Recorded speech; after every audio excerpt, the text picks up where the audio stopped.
Convidamos o reverendo Elias,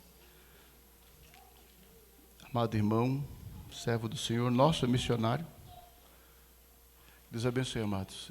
Que Deus faça uso da tua vida, fique à vontade. Que Deus abençoe ricamente o seu coração.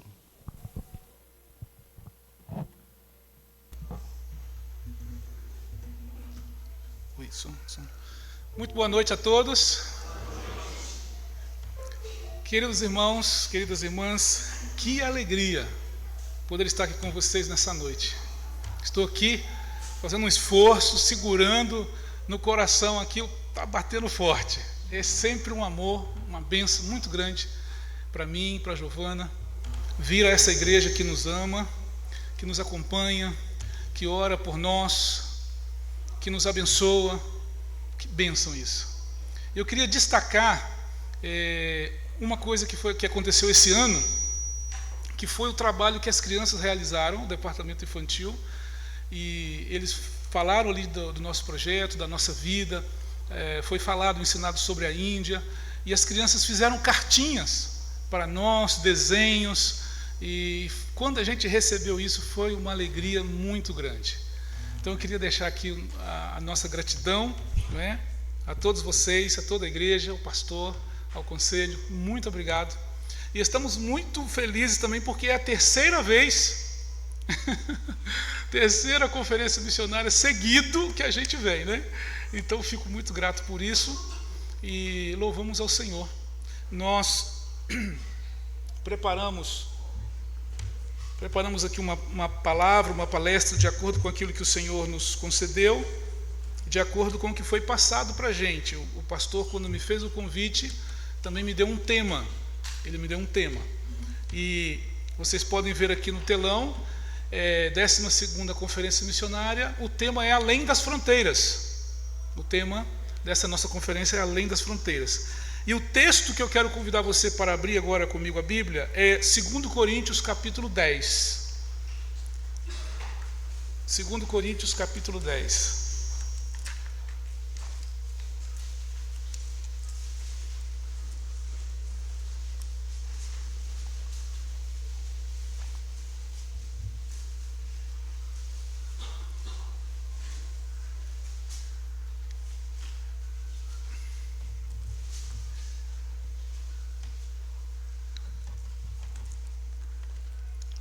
Vamos ler então a palavra do Senhor, 2 Coríntios capítulo 10, a partir do versículo 13,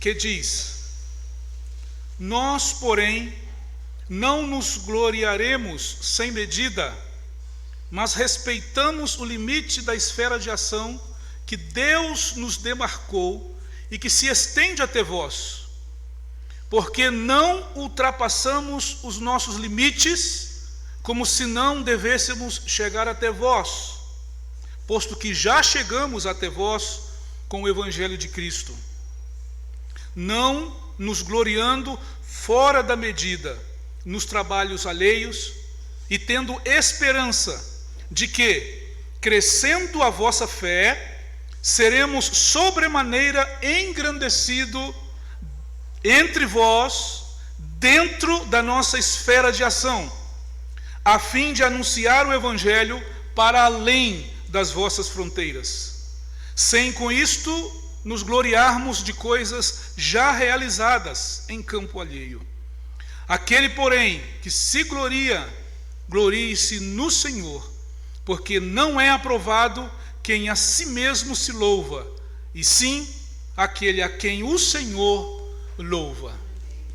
Bem, feita aqui a leitura dessa perícope, eu queria enfatizar então o versículo 16, que diz: a fim de anunciar o Evangelho para além das vossas fronteiras.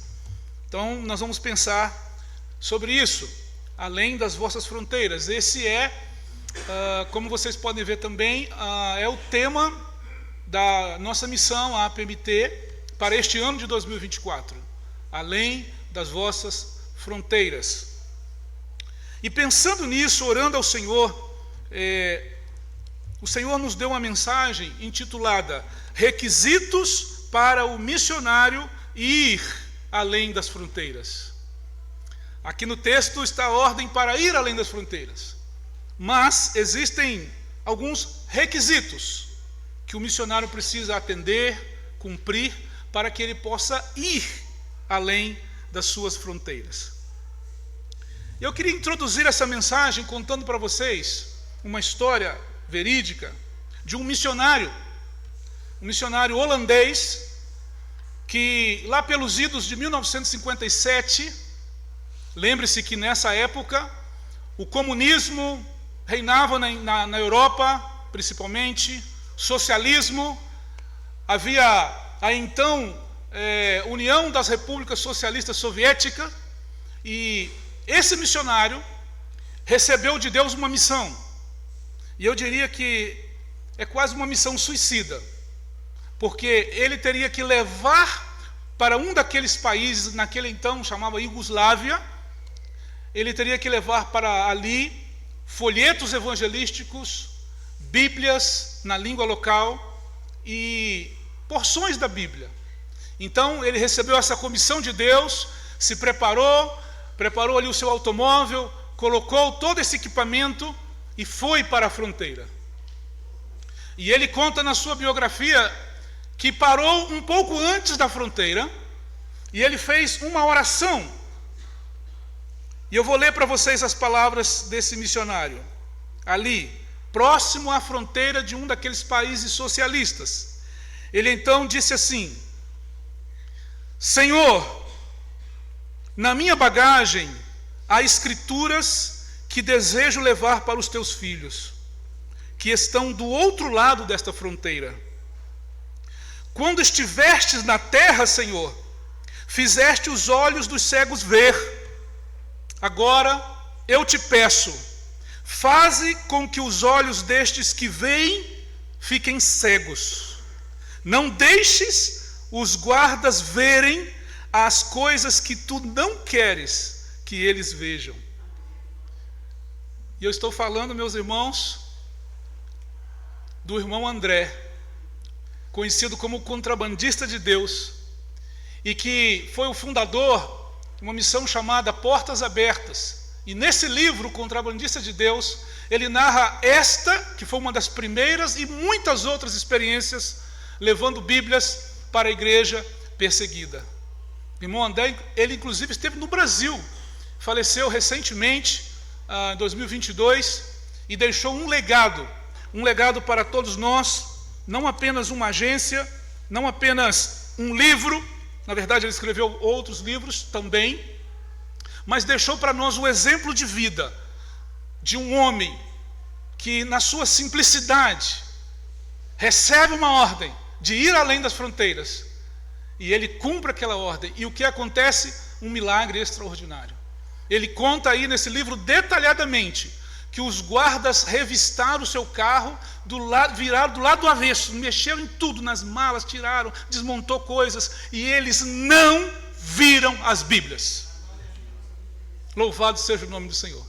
E aí essa oração que ele fez, ele chamou de a oração do contrabandista de Deus, porque ele repetiu essa oração muitas vezes, indo para aqueles países. Depois chegou aí para a China e para tantos outros países, levando Bíblias. E ele conta que durante todo o seu ministério, ele nunca perdeu, não foi nunca jamais extraviado uma Bíblia sequer. Porque o poderoso Deus, o poderoso Jesus, que comissionou o seu povo, dizendo ide, esse Jesus disse, eu estou convosco.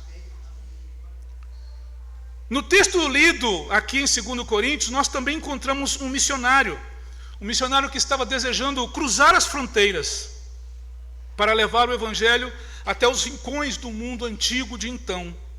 Essa passagem, 2 Coríntios, nos ensina também que para o missionário ir além das suas fronteiras, ele precisa ter algumas premissas, atender algumas demandas, cumprir alguns requisitos.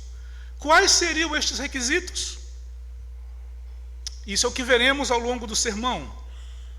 Antes, porém, nós precisamos fazer algumas considerações introdutórias. Eu queria falar um pouquinho para vocês sobre a cidade de Corinto. Aqui o contexto histórico, onde passou toda essa situação. E Corinto, meus irmãos, ela tinha uma localização geográfica muito estratégica. Ficava no meio do caminho, tanto do norte para o sul ou do leste para o oeste. Era a capital da província romana de Acaia. E os historiadores dizem que no auge da sua glória, da sua fama, chegou a ter 500 mil habitantes, na época que o apóstolo Paulo chega lá. Isso foi escrito pelo Dr. E.F. Harrison. Corinto era uma cidade muito importante do ponto de vista comercial, porque lá tinha dois portos muito importantes. Do lado leste estava ali o Golfo de Corinto, não é? E do lado oeste estava o Golfo de Corinto, e do lado leste o porto de Cencreia, no Mar Egeu. Então, dos dois lados havia ali aquela rota comercial importante, e também por terra havia uma via romana muito importante. Então era uma cidade que todo mundo ia para lá. Por isso é chamado de uma cidade cosmopolita. Tinha gente de todas as nações, falava-se todas aquelas línguas, uma cidade que estava sempre cheio de comerciantes, de viajantes, de turistas. Mas também, Corinto era conhecida como um centro intelectual, filósofos, artistas, um centro cultural do mundo, música. Também havia ali competições e torneios esportivos, campeonatos. Só ficava atrás das Olimpíadas da Grécia, de Atenas mais precisamente. Uma cidade muito requisitada, muito conhecida, muito famosa, e consequentemente com uma religião politeísta e muito promíscua também, pois lá estavam os deuses da fertilidade, como Afrodite e outros, e que usavam inclusive prostitutas cultuais, não é, nas suas celebrações. Então, era um polo de luxúria e de lascívia. E lá, nesse contexto, estava plantada a igreja de Corinto, que agora recebia essa epístola. E eu queria também chamar a atenção para vocês. Nós vimos aí algumas ruínas da cidade. Você pode encontrar muito material disso facilmente. E tudo o que restou da pujança, não é, da beleza dessa cidade, são isso, ruínas. São história. Mas olha, pensando agora um pouquinho antes, deixa eu voltar aqui. Eu queria voltar, não está voltando. Não está voltando. Aí, por favor, obrigado. Eu queria falar para vocês sobre um pouquinho da epístola. Isso é para que a gente possa ir se habituando, né, para chegar no tema, tá bom? É uma introdução muito importante. Foi escrita lá pelos anos 54, 55, pouco depois de ter escrito Paulo a primeira epístola. Ele estava aqui na sua terceira viagem missionária, e desde a Macedônia, onde ele estava aguardando Tito, que fora visitar a igreja, então ali ele escreve a segunda epístola, possivelmente da cidade de Filipos. Tem algumas peculiaridades essa carta. Primeiro, que ela é a mais pessoal. De todas as epístolas paulinas, a segunda epístola está repleta de expressões de profunda emoção. E por isso, ela nos fornece então um vislumbre do coração do apóstolo Paulo. Ele escreveu essa epístola não apenas com a sua mente, mas com o seu coração. Também é a mais autobiográfica. Ao longo dos 13 capítulos de 2 Coríntios, nós vamos ver que ele fala muito da sua vida, muito do que lhe aconteceu, da sua trajetória. Ele fala, por exemplo, dos seus sofrimentos, como em nenhum outro lugar. Somente nessa epístola, por exemplo, ele mencionou a experiência do arrebatamento ao terceiro céu. É coisa peculiar de 2 Coríntios. Também, somente aqui que ele menciona na sequência aí, né, a questão do espinho na carne. Um espinho na carne. Também, essa epístola contém uma forte oposição aos falsos apóstolos, que era um problema sério que estava ali assolando a igreja. E por último, essa epístola ela faz uma veemente defesa do apostolado. Ali ele reivindica a sua credencial apostólica, ele ele traz para eles também muita teologia, embora tenha sido escrita com o coração.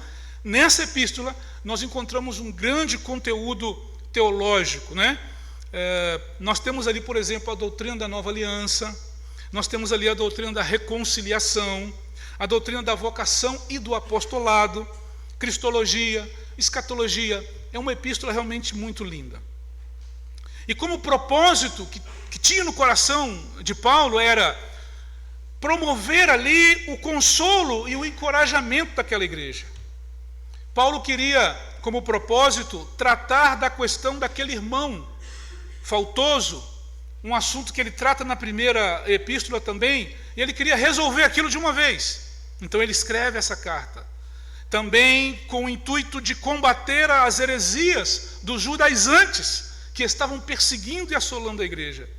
E ele escreve também para incentivar, para motivar a igreja de Corinto a participar daquela coleta para os santos de Jerusalém, que ele tinha começado lá também em outras províncias, agora passando por ali, pela Acaia. Ele queria motivar os irmãos de Corinto que participassem daquela oferta. E por último, Paulo explica para a igreja de Corinto uma coisa muito importante, e aqui eu vou fazer uma pausa. Um dos propósitos de Paulo nessa epístola era explicar para a igreja o seu projeto missionário, de ir para além das fronteiras. Ele fala com eles que ele iria passar por Corinto, e com o apoio deles, com a oração deles, ele iria então para Roma, para a Itália, e de lá até a Espanha, que era os confins da terra do mundo de então. Então ali ele revela para eles essa sua intenção. E estudando tudo isso, lendo tudo isso, meus irmãos, a gente então começa a perceber quais são os requisitos que um missionário precisa ter para ir além das fronteiras. E aqui eu vou mencionar o primeiro requisito que o missionário precisa ter para ir além das fronteiras, assim como o irmão André teve lá na década de 50, assim como Paulo aqui no ano 55, nós ainda hoje precisamos ter esse requisito, que é visão. Visão é o primeiro requisito que é preciso ter para se ir além das fronteiras. Mas eu não estou falando aqui de uma visão mística, uma visão espiritualista, subjetiva. Não é também aquela visão, por exemplo, como ele teve lá em Atos 9, ou em Atos capítulo 16, que de noite ele teve uma visão que apareceu. Aquilo foi uma revelação direta de Deus para Paulo.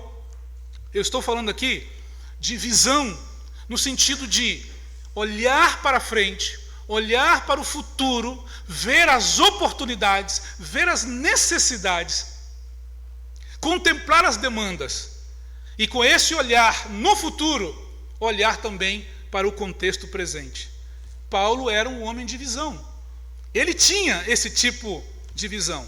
Na verdade, Paulo tinha uma tríplice visão, porque ele olhava para o presente, fazia a leitura do seu contexto, do seu mundo, da cultura, das pessoas. Ele acompanhava tudo que estava acontecendo no mundo, ele sabia, ele era um homem muito intelectual, ele lia, ele viajava, ele não estava aquém da realidade do seu contexto cultural. Então ele, por exemplo, quando ele escreve a sua epístola de 2 Coríntios, ele trata de coisas pontuais.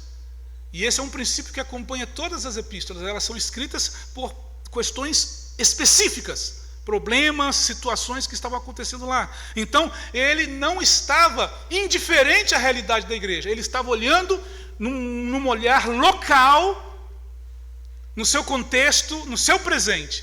Mas como ele era um homem de visão, ele alçava os seus olhos e olhava lá na frente. E quando ele fazia isso, ele estava vendo o quê? Ele estava vendo a Itália, ele estava vendo mais lá na frente os rincões do mundo de então, Espanha. E os olhos de Paulo, portanto, estavam aqui no presente, estava lá na frente no futuro, mas em terceiro lugar, os olhos de Paulo estavam voltados para os céus, para Deus, porque ele queria fazer tudo isso buscando sempre a vontade de Deus. E ele fala isso, por exemplo, lá em Romanos, no capítulo 15, Eu gostaria que você me acompanhasse, é importante esse texto. Romanos 15, a partir do versículo 22. Romanos 15, a partir do versículo 22. Paulo escreveu agora então para os romanos, olhando para frente, planejando. Ele disse assim: olha, essa foi a razão porque também muitas vezes me senti impedido de visitar-vos. Mas agora, não tendo já campo de atividade nessas regiões, e desejando há muito visitar-vos, penso em fazê-lo, visitar os cristãos de Roma, né? Ele está falando aqui com os romanos.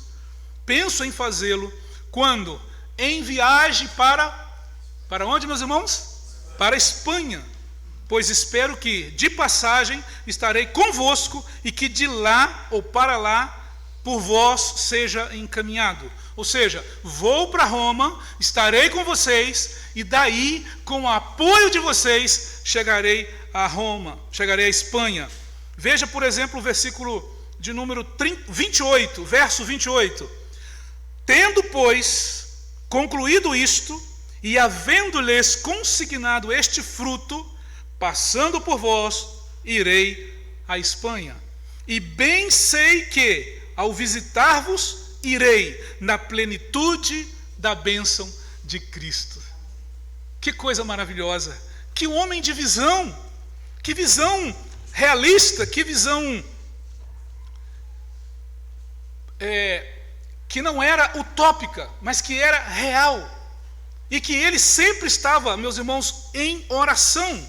Não era uma coisa assim da cabeça dele, porque ele volta a falar sobre isso em outros textos.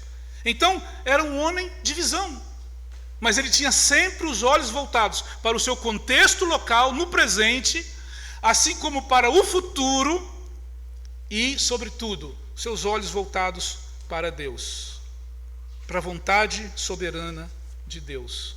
Paulo era, portanto, um homem de visão. E ao longo de toda a sua vida e ministério, meus irmãos, Paulo sempre manteve um olhar local, um olhar global, para além das vossas fronteiras, como nós lemos em Coríntios, mas sempre mantinha os seus olhos voltados para o céu, um olhar celestial. No primeiro olhar, Paulo via as necessidades do seu contexto imediato. No segundo, ele enxergava as necessidades e oportunidades do futuro. Não era um mero sonhador, era um homem visionário. E isso no sentido mais positivo da palavra.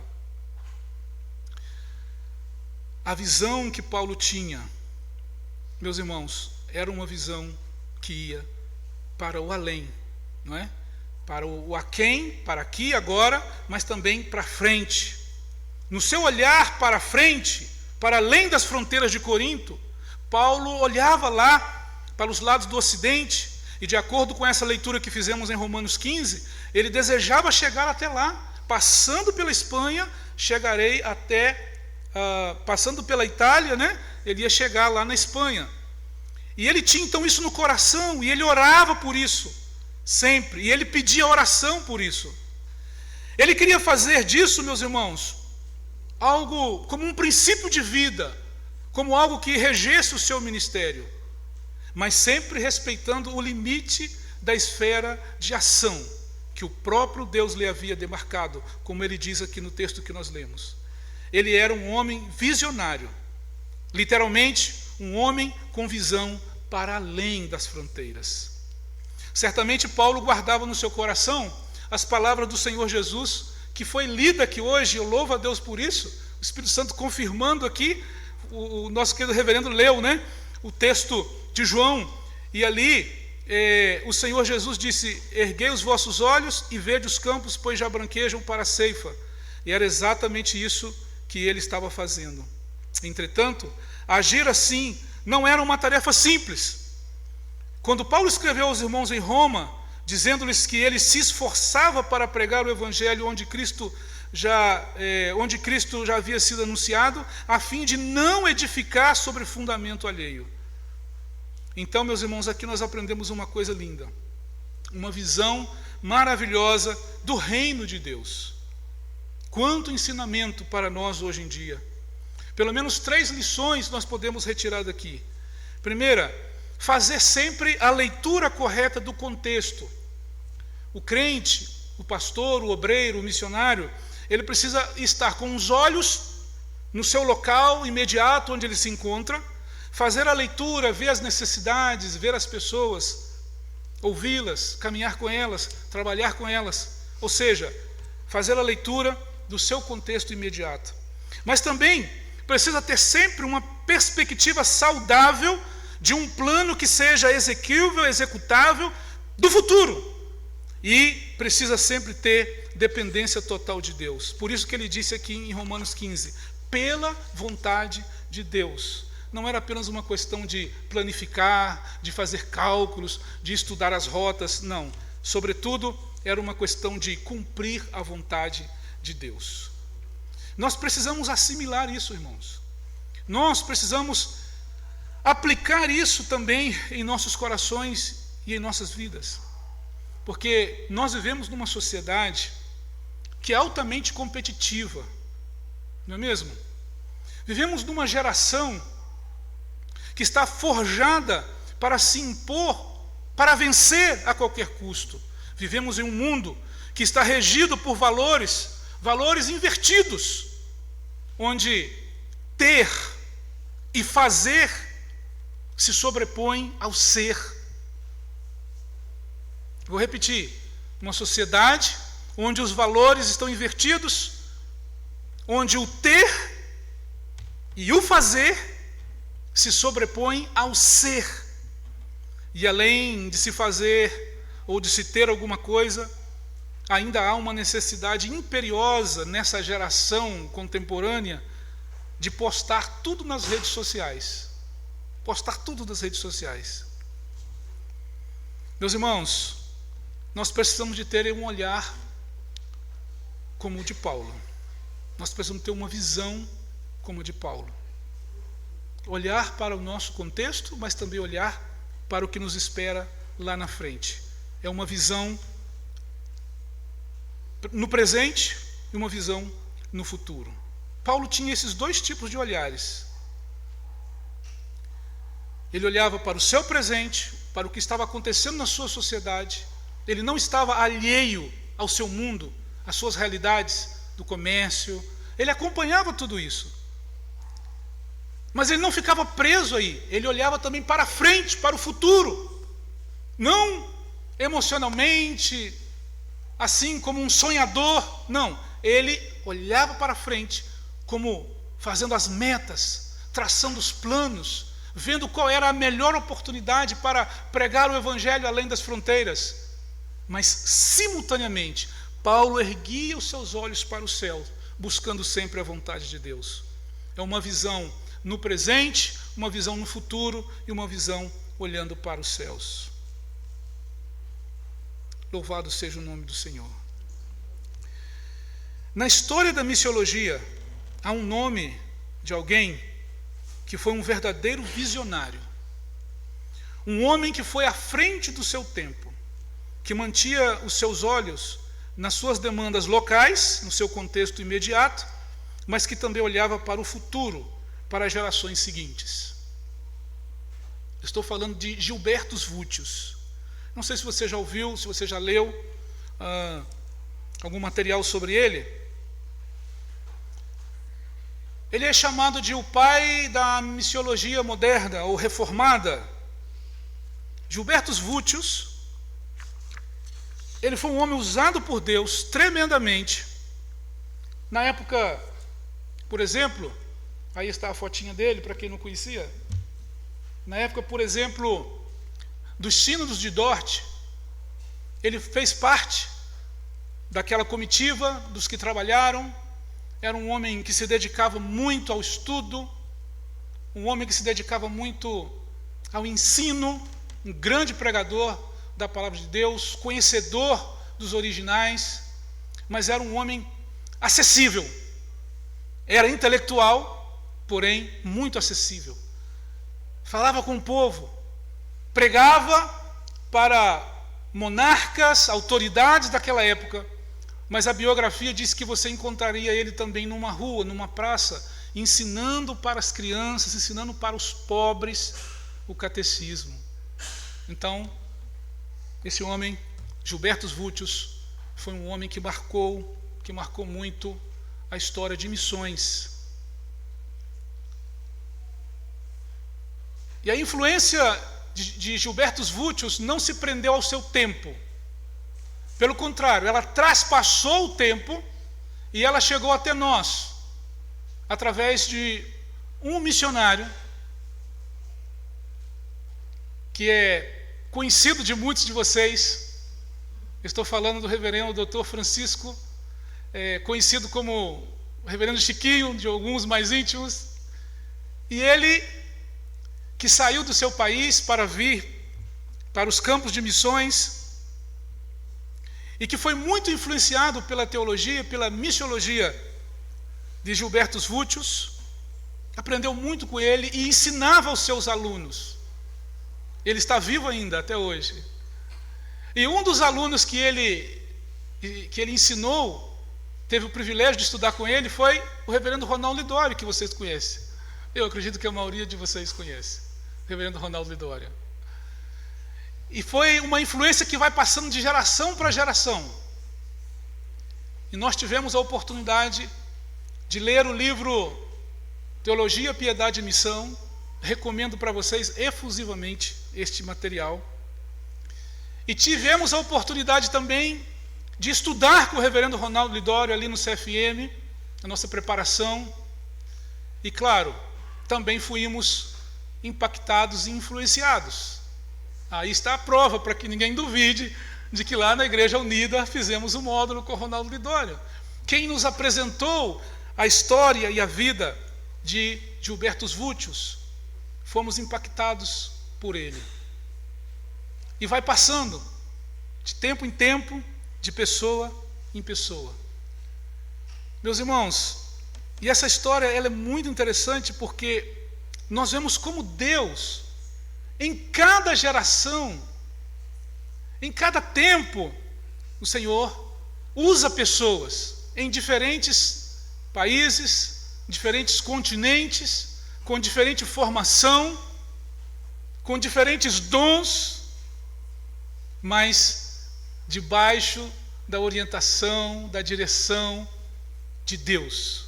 E Ele usa pessoas simples, Ele usa pessoas famosas, Ele usa a quem Ele quer para fazer a sua obra, em qualquer lugar e em qualquer momento. E chegou até nós essa história. A influência de Gilbertus Vultius chegou até nós hoje, através dos seus livros.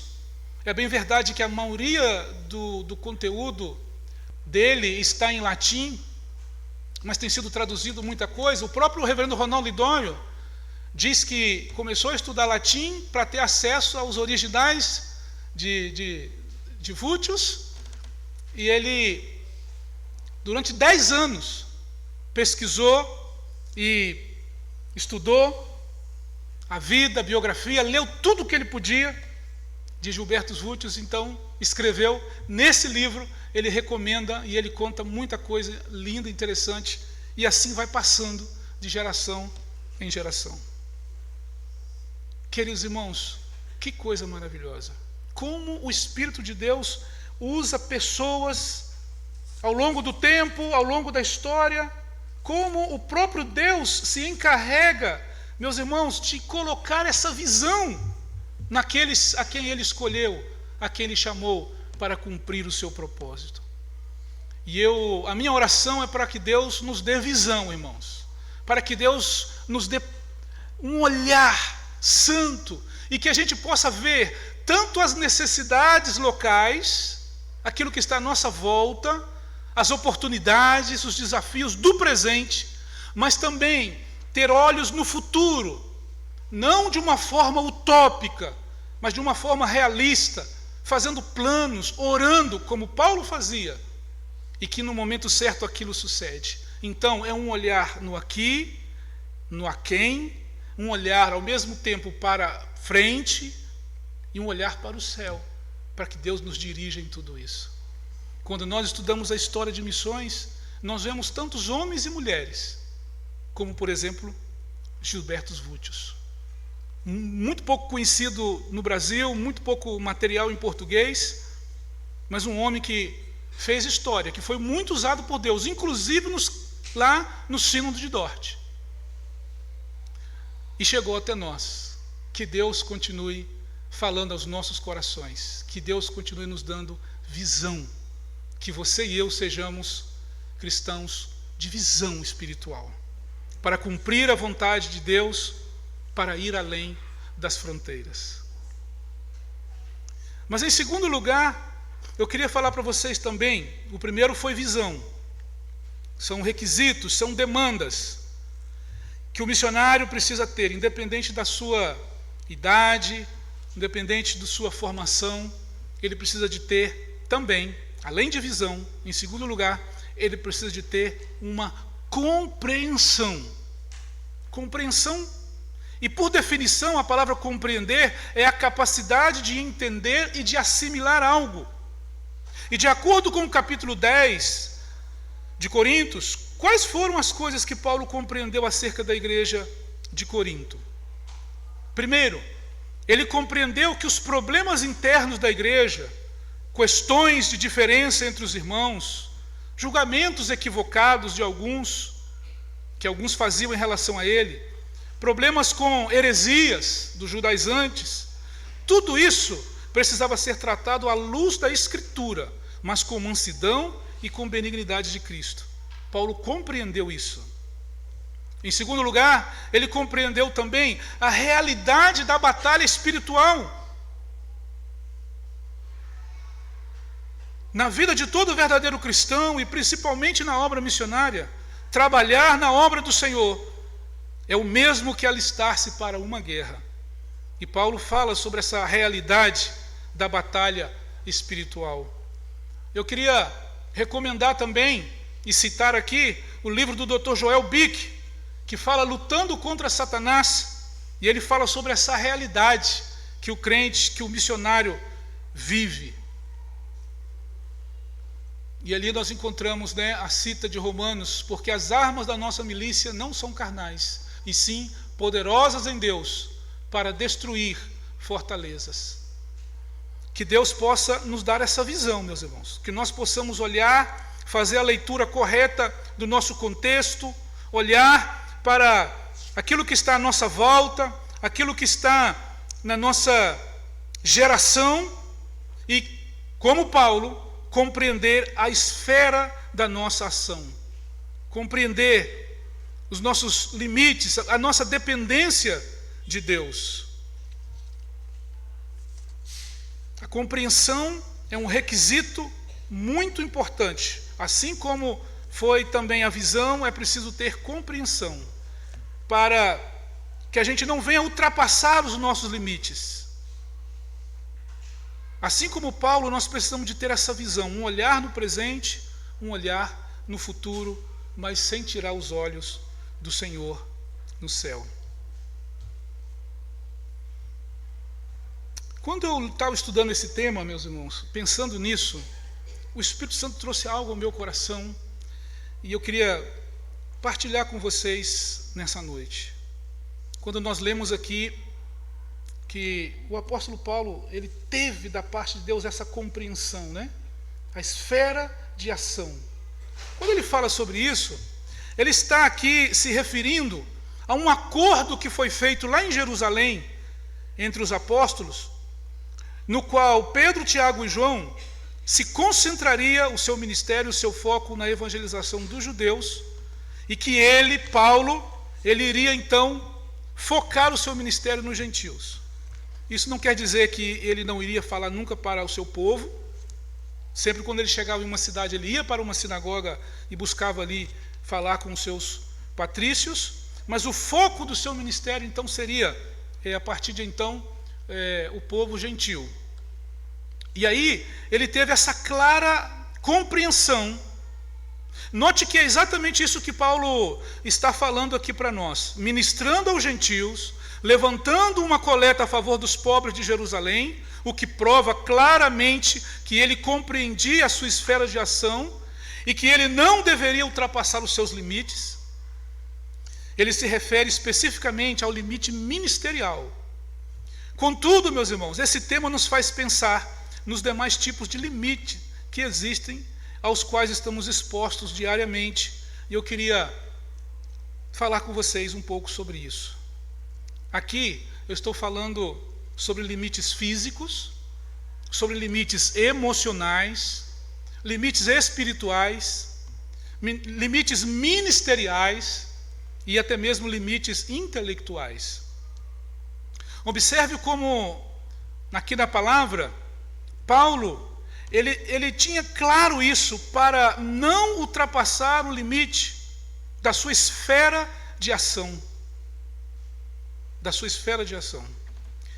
E existem alguns estudos recentes, algumas pesquisas acadêmicas que foram feitas, que comprovam, meus irmãos, a quantidade assustadora de missionários, de pastores, de líderes em todo o mundo, que não respeitaram os seus limites físicos, limites emocionais, limites ministeriais, e acabaram enfermos, acabaram com depressão, acabaram com síndrome de burnout. Um conhecido exemplo é a história do pastor e escritor Wayne Cordeiro. Eu não sei se vocês já leram, se vocês conhecem. O Wayne Cordeiro é esse que está aparecendo aí. E um dos livros que ele escreveu, que tem nos abençoado muito, é Andando de Tanque Vazio, ou Andando com o Tanque Vazio. E aí ele faz uma analogia, né, de um veículo que se abastece, que sai para uma viagem, mas que não se cuida e não faz revisão e não se abastece novamente, e que chega uma hora que o combustível vai acabando, né? Então ele nos chama a atenção, conta a sua história. Eu recomendo efusivamente todo obreiro, esse livro é impactante demais, Andando com o Tanque Vazio. E eu queria que você pensasse comigo um pouquinho sobre isso, sabe? Eu refleti muito e faço isso constantemente na minha própria vida, meus irmãos, porque nós temos nossos limites. Cada um de nós. Limites intelectuais, limites físicos, limites emocionais. Cada um de nós temos uma história de vida, uma história diferente. E eu queria te perguntar, primeiro, você conhece os seus limites? Segundo, você tem respeitado os seus limites? Você sabe reconhecer os seus limites físicos, emocionais, espirituais, ministeriais, dentro do rol que você cumpre na família, na sociedade, na igreja? Eu desejo que o Espírito Santo de Deus nos ajude, meus irmãos, a nos voltar a isso. Não querer fazer além da nossa capacidade, da nossa força. Paulo compreendia que ele não deveria, por exemplo, buscar glória para si mesmo, como faziam os judaizantes. Ele ressaltou isso no versículo lá 17. E é uma lição que fica para o nosso coração nessa noite. Que o Senhor nos dê um claro entendimento disso. Que o Senhor nos faça, meus irmãos, cumprir a sua vontade, mas sem exceder os limites. Às vezes vem um sinal no corpo, um sinal físico, uma enfermidade, uma doença, alguma coisa que Deus usa para frear a nossa vida acelerada demais. Então é preciso nos cuidar enquanto a isso. E finalmente, eu queria terminar falando para vocês sobre a intencionalidade do apóstolo Paulo ao escrever aqui para os coríntios. Ele fala da visão, ele fala da compreensão, que foi um requisito, mas ele também fala de uma coisa que é muito importante, que nós precisamos de ter, é intencionalidade na nossa vida, como obreiro, como cristão de um modo geral. Ter intencionalidade em tudo o que nós fazemos, que seja com um olhar no presente, mas também um olhar no futuro. Ver as oportunidades que o Senhor nos concede. E às vezes Ele nos dá tanta oportunidade, irmãos. E às vezes nós perdemos. Então que o Senhor nos abra os nossos olhos e que a gente possa ter no nosso coração um olhar atento para ver e discernir as oportunidades de Deus para a nossa vida. E eu queria concluir. Quando falamos em ir para além das fronteiras, você tem que ter em conta 3 coisas. Primeiro, ter uma boa intenção não basta, não é suficiente, é preciso colocar em prática. Segundo, é preciso considerar o fator tempo. O próprio Paulo aguardou bastante tempo para ir a Roma, e ele de fato chega a Roma não do jeito que ele havia desejado ou sonhado, mas ele chega lá como prisioneiro, e não obstante, mesmo assim, no centro da vontade de Deus, porque Deus não erra, Deus não se equivoca. Então a gente pode fazer um plano, mas quem vai reger e dar a última palavra sempre é Deus. E é por isso que, em terceiro lugar, você precisa sempre confiar na soberania de Deus. Então, quando falamos em ir para além das fronteiras, alguém pode dizer assim: pastor Elias, eu não penso em sair do Brasil. Mas talvez Deus vai colocar pessoas de outras nações no seu caminho, na sua vida, no trabalho, principalmente aqui no estado de São Paulo, onde você praticamente encontra representantes de todo o mundo. Então, fique atento às oportunidades que Deus te dê. Ter boa intenção não basta. Considere o fator tempo. Na hora certa, Deus vai te usar da maneira certa, correta, para a pessoa que Ele já determinou para esse fim. Portanto, confie na soberania de Deus. Que o Espírito Santo possa falar melhor ao seu coração. Eu queria fazer uma oração com vocês, assim como vocês estão. Bendito e soberano Deus, louvado seja o nome do Senhor, para sempre e eternamente. Ó Deus, obrigado pela oportunidade de compartilhar com os meus irmãos hoje a sua palavra aqui nesta conferência missionária de número 12. Pai querido, a despeito das minhas limitações, apesar, Senhor, de tudo aquilo que eu tenho de não conseguir expressar talvez como gostaria, mas crendo que o Seu Espírito Santo, sobretudo, é quem salta da palavra e que fala aos nossos corações, porque o Senhor conhece a história de cada irmão, de cada irmã, de cada filho Teu. O Senhor conhece, ó Deus. O Senhor tem um plano. Aqueles que nos acompanham pela internet também, eventualmente, o Senhor conhece a todos, ó Deus. E eu creio piamente que o Seu Espírito Santo está falando aos nossos corações nessa noite. Que nós possamos, debaixo da Tua orientação, Senhor, ir além das fronteiras. Não apenas fronteiras geográficas, físicas, mas às vezes fronteiras, Senhor, intelectuais, fronteiras emocionais, situações ou história de vida que se levantam diante de nós como uma fronteira, como uma barreira que nos impede de cruzar para o outro lado. Mas, ó Deus, que debaixo da Tua unção, debaixo da Tua direção, nós possamos experimentar um milagre de transpor essa barreira, seja pessoal, seja intelectual, seja cultural, seja geográfica e física, e ir para onde o Senhor quiser nos levar, no momento e na hora certa, da forma correta, porque o Senhor é Deus perfeito e não erra. Portanto, eis-nos aqui, Senhor, com os nossos olhos voltados no presente, porque há tanta demanda e tanto desafio, mas também olhando um pouquinho para o futuro e vendo lá na frente a necessidade das nações, dos povos.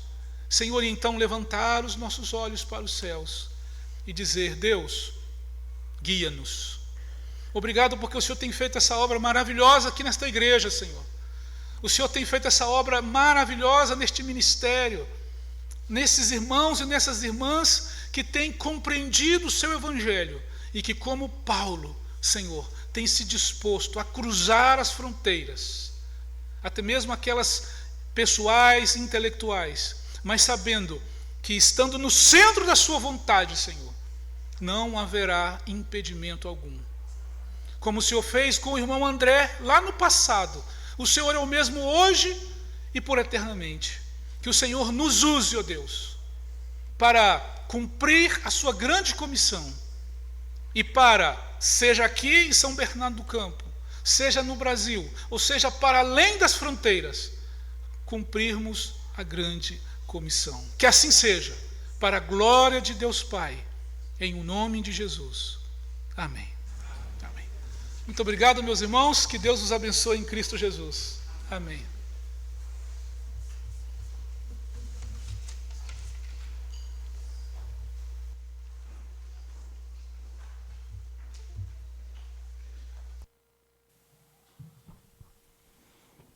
Louvado seja o nome maravilhoso do Senhor, pela vida do pastor Elias, Giovana, pelo ministério abençoado que Deus lhes deu, pela palavra que trouxe ao nosso coração.